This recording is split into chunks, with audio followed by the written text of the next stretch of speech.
The all-white jury today in the Karmelo Anthony murder trial has came to a verdict, and they have convicted Karmelo Anthony of first-degree murder when it comes to Austin Metcalf. Just someone 19 years old. He was scared for his life at the time. He was 17 when this happened. And now he's facing up to life in prison. I am so disturbed. My heart hurts. My soul hurts.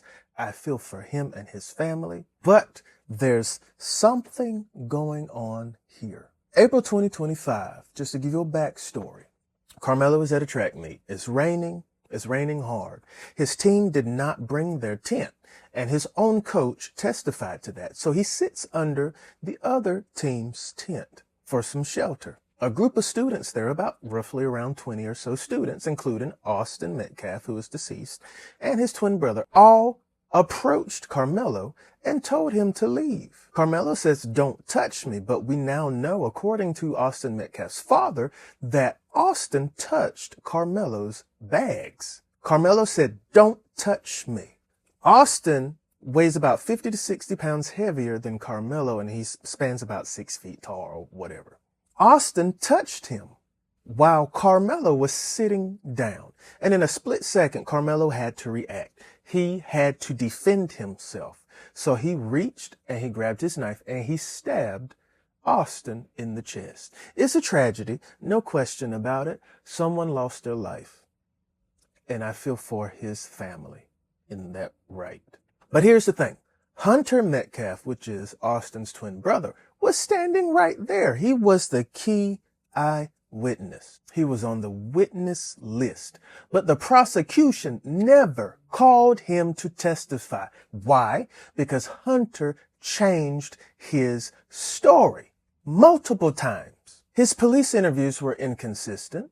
And one witness at the trial said it was actually Hunter who confronted Karmelo first. His accounts contradicted other witnesses. So the prosecution knew that he was a liability. So they hid him from the jury. And yet that jury, that all-white jury, still convicted Karmelo in just 3 short hours without ever hearing the key witness, the one person closest to what happened. And that would be Hunter Metcalf. This all-white jury, not a single black juror in sight.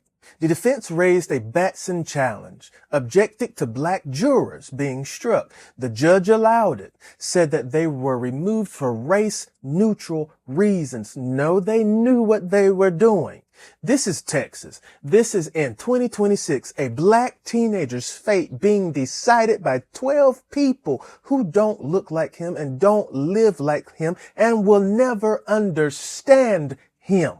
The only thing in their mind is you don't belong here, N-word. And then there are photos circulating online showing Austin Metcalf's parents pictured with the judge and the DA in this case. The same judge who presided over this trial and the same DA who prosecuted in this trial. But when the public sees images of the victim's family socializing with people who are supposed to be impartial, the people who hold the young man's life in their hands, right? How is someone supposed to trust that this was fair?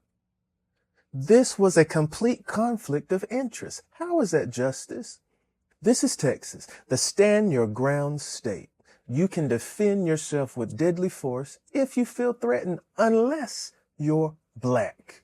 Then suddenly is murder. And then suddenly the black person provoked it. And then suddenly the key witness doesn't have to testify. The jury doesn't need to look like you. And the judge and the DA can smile in photos with the victim's family and just live life. This is the climate that we are now living in. I want to encourage every black family to keep your sons close to you. Protect them as much as you can. Stay vigilant, because we live in a society now where our blackness is attacked. We're living in this now. They are creating the narrative now that there is no such thing as self-defense when you're black.